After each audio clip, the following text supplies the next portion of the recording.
Pour ne rien manquer, abonnez-vous maintenant. Les vraies voix Sud Radio, le grand débat du jour.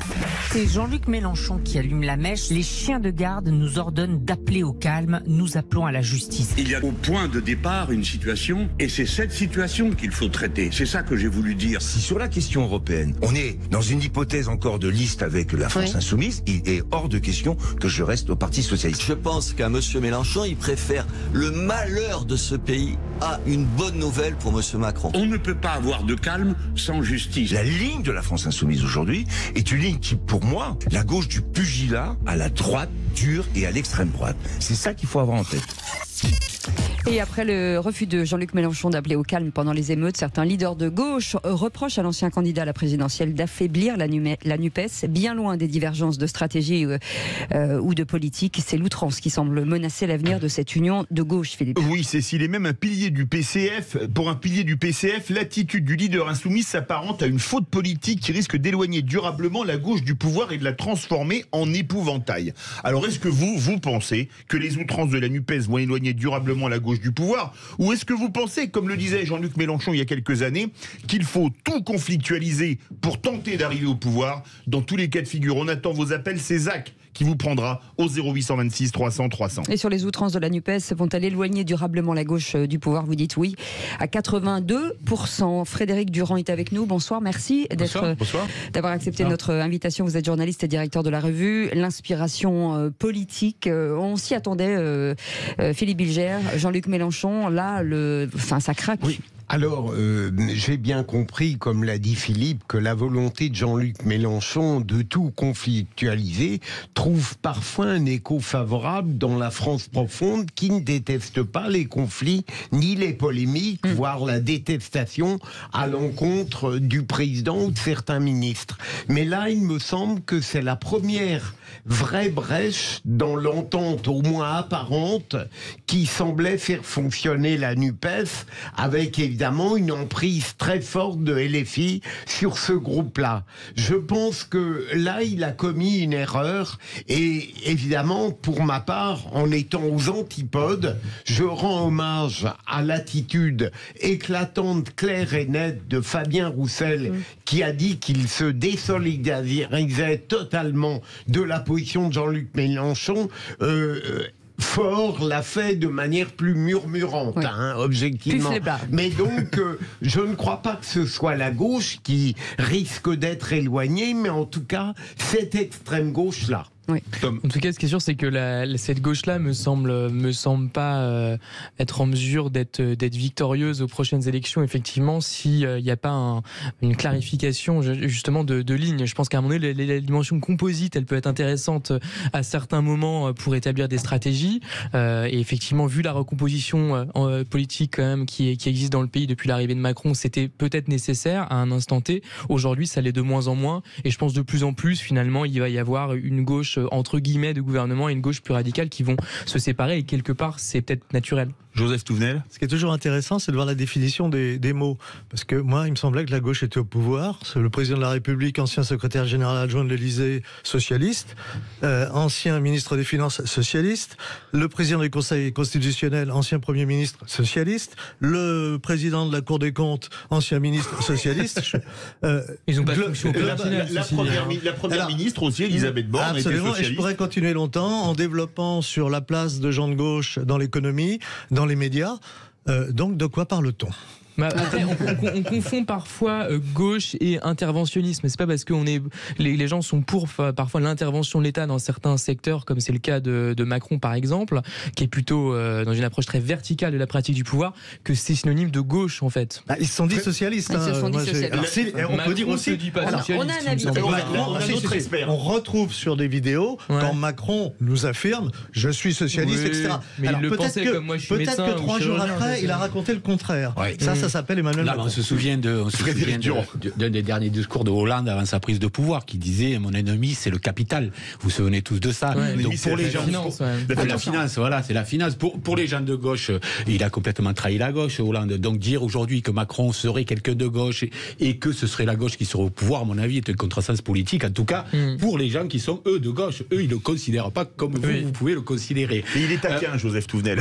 Il a raison en plus parce que effectivement, c'est pour ça d'ailleurs que le paysage politique a totalement explosé parce que les gens ont vu la droite succéder à la gauche, puis la gauche succéder à la droite, etc. et rien changé. Donc ils se sont dit, c'est blanc bonnet et bonnet blanc, comme le disait Duclos à l'époque. Et moyennant quoi, pour la plupart, ils refusent d'aller voter parmi les classes populaires. C'est ça la réalité. Maintenant, l'extrême gauche, Mélenchon, on va dire Mélenchon qui vient de l'extrême gauche, c'est aujourd'hui le centre de gravité de la gauche. C'est ça qui doit poser question à la gauche dans son entier. C'est que c'est aujourd'hui le centre de gravité. C'est lui qui fait le plus de voix. Alors, est-ce que l'attitude outrancière de Mélenchon et de certains députés de LFI, moi je dis pas de la NUP, je dis de LFI, parce que ce sont eux primordialement, à quelques exceptions près chez Europe Écologie Les Verts, si on pense à Sandrine Rousseau. Mais enfin, on a aussi des gens sérieux à Europe Écologie Les Verts. Mais effectivement, ça éloigne durablement du pouvoir et la question est bien posée, parce que ça peut faire des voix. Mais accéder au pouvoir, ça ne suffira pas à avoir une telle attitude. Parce que ça fait peur, tout simplement. Et qu'à la fin, on se retrouve avec tout le monde contre soi. Et en fait, on voit bien, et ça c'est une tendance quand même politique assez longue qui ne concerne pas que la France, les élections se gagnent beaucoup au centre. En fait, aujourd'hui, pas forcément au centre droit, ça peut être au centre gauche, même si effectivement le centre n'est ni à gauche ni à gauche, comme disait Mitterrand, et je pense que c'est toujours vrai. Mais voilà, à un moment donné, effectivement, moi, il y a beaucoup de choses que je lis, même sur Twitter très souvent. On voit bien que finalement, il y a la position, de principe et d'idée, elle peut être très radicale en effet, mais ensuite convertir ça en des positionnements politiques qui après peuvent se convertir en vote, c'est deux choses très différentes. Il y a un exercice intellectuel, on pourrait dire, et pratique et stratégique. Allez, 026 300 300, Paul qui est avec nous. Paul, est-ce que cette question-là, de dire est-ce que finalement ça peut écarter la gauche du pouvoir pour longtemps? Pour moi, c'était un repoussoir, quoi. Il faut être clair. La période était quand même tourmentée, très agitée, et Mélenchon, il jette un bidon d'essence dans l'incendie, quoi. Au lieu d'appeler à la concorde nationale, à la désescalade, que les émeutiers rentrent chez eux, et ensuite, on peut reparler de politique. Là, aujourd'hui, on a des gens qui sont dans les quartiers, qui étaient terrorisés, on a des gens, ils avaient leurs voitures brûlées, les écoles qui brûlaient, donc à un moment donné, la crainte pour la vie des gens était présente. Et on ne peut pas se permettre de faire ce genre de discours, quoi. Là, il fallait appeler à la concorde nationale, à la désescalade, et à ce que les émeutiers arrêtent. Et ensuite, on pouvait faire de la politique. Restez avec nous, Frédéric. Non, mais Frédéric, je voudrais faire réagir aux propos. Certains disent que Mélenchon ne se remettra jamais de l'épisode des émeutes de la semaine dernière et du début de cette semaine. Vous êtes d'accord avec ça? Il ne se remettra jamais des émeutes ou de ce qu'il a dit des émeutes. C'est tout à fait la même chose. Moi, je suis complètement d'accord avec votre auditeur. Il a parfaitement raison. Pourquoi? Parce que lorsque les premières victimes de ces émeutes sont les quartiers populaires, ça montre bien que la cible mélenchoniste ne sont plus les quartiers populaires. Raison pour laquelle, je vais très vite, mais raison pour laquelle, en réalité, là où la gauche fait le plus de voix, c'est les villes dans lesquelles le mètre carré est le plus cher aujourd'hui. Vert et socialiste, voire se partagent Lyon, Grenoble, Bordeaux, etc.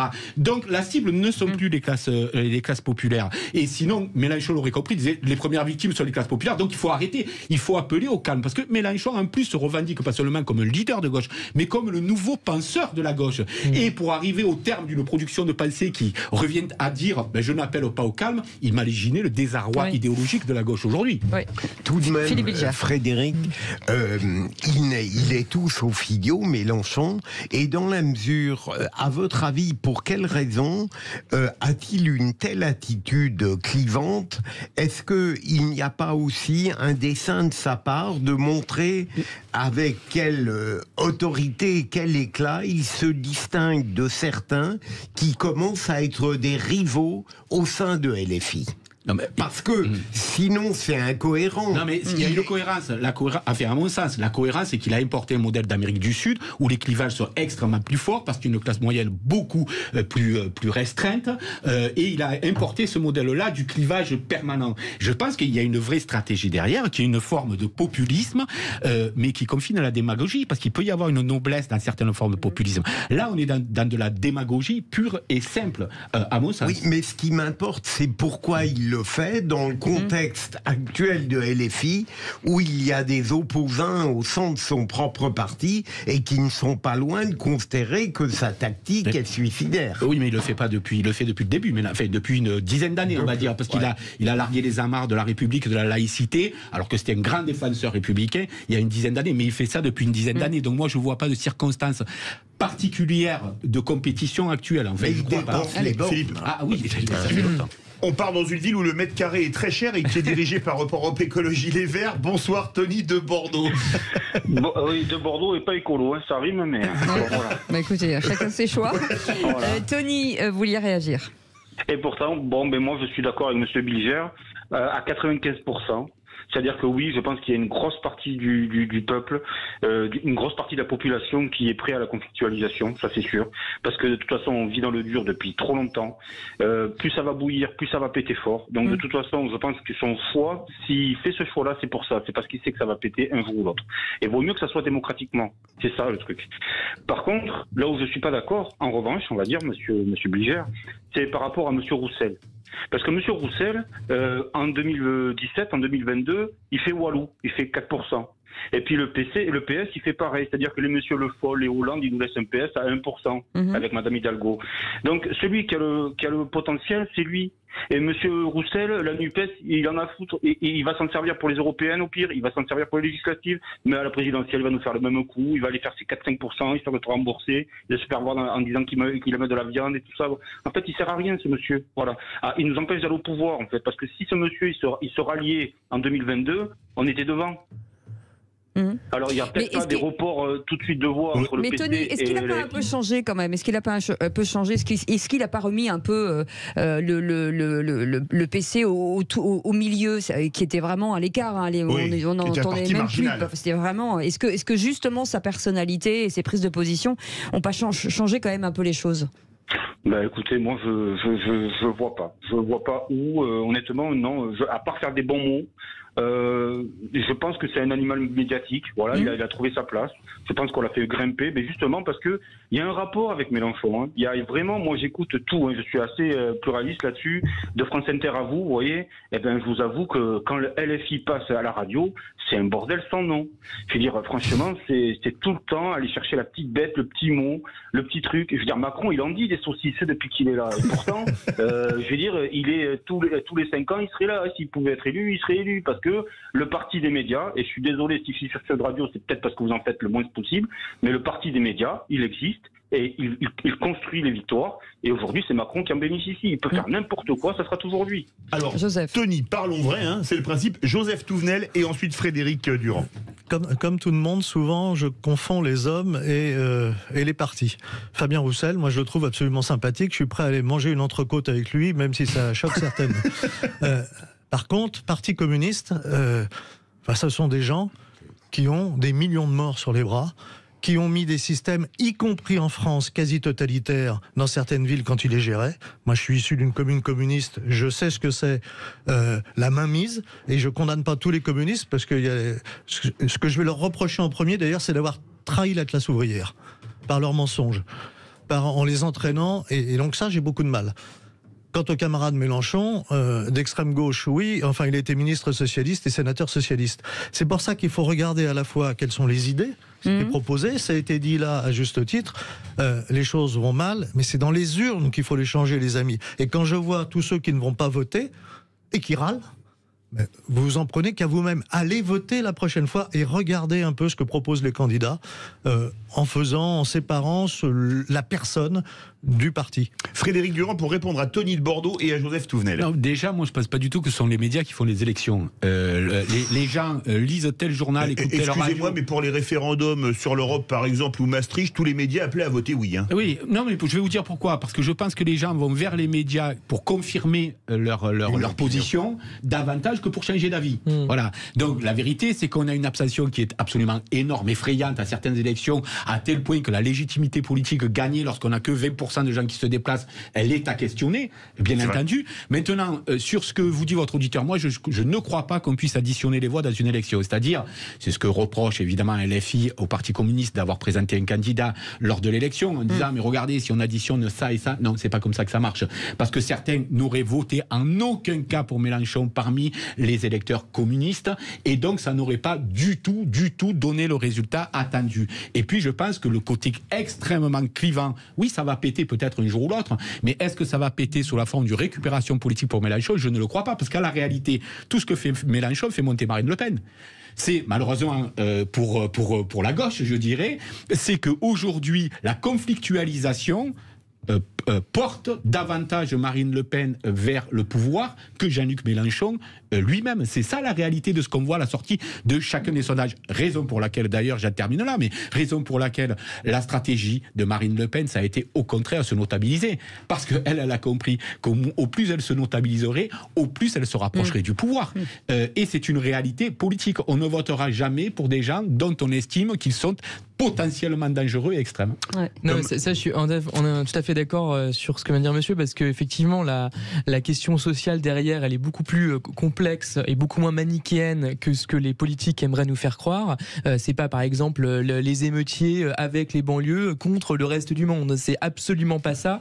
Il peut y avoir des gens qui sont dans des quartiers très favorisés et qui peuvent soutenir les émeutes, et inversement, les gens des quartiers qui sont foncièrement contre, évidemment, la plupart. Donc, en réalité, voilà. Et donc, cette vision manichéenne, elle est vraiment pas du tout en adéquation avec la réalité. Premier point. Et deuxième point, pour connaître assez bien certaines banlieues nord, de banlieue nord du 93, je confirme effectivement que parmi des personnes dont on pourrait croire que naturellement ils seraient plutôt enclins à voter plus à gauche, etc. En fait, en effet, il y a une tentation de Marine Le Pen. Moi, je l'ai vu, je l'ai vérifié à plusieurs reprises, et parfois ça m'a un peu étonné de la part des personnes en question.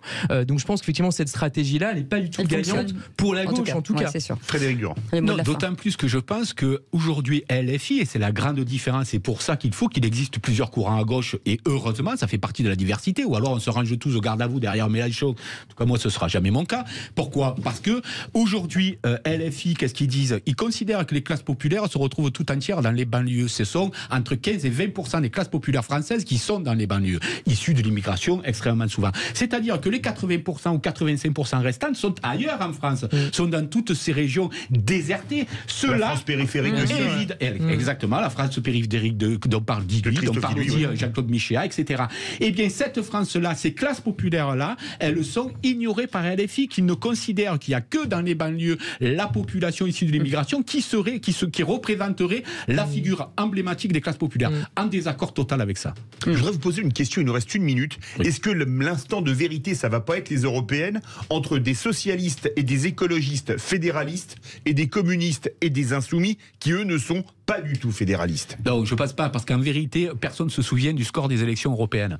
Ce que je veux dire, c'est que ça va être une élection qui va compter, je dis pas le contraire, mais elle ne tient pas dans la longueur. C'est-à-dire que les Verts vont faire beaucoup de voix parce que, voilà, et ça ne représentera pas, je crois pas qu'il y ait une influence de ces élections européennes pour ce qui va se construire ensuite, ou si c'est le cas, ce sera la première fois que c'est le cas. Allez, vous restez avec nous dans quelques instants. On va jouer avec Paul, au qui c'est qui l'a dit, le quiz vous voulez de essayer l'actu. le qui c'est qui l'a dit? On va vous garder. C'est un quiz politique. Il faut rester. On va vous garder, Frédéric Durand. Vous serez notre joker. Allez, restez avec nous, on reste ensemble jusqu'à 19h.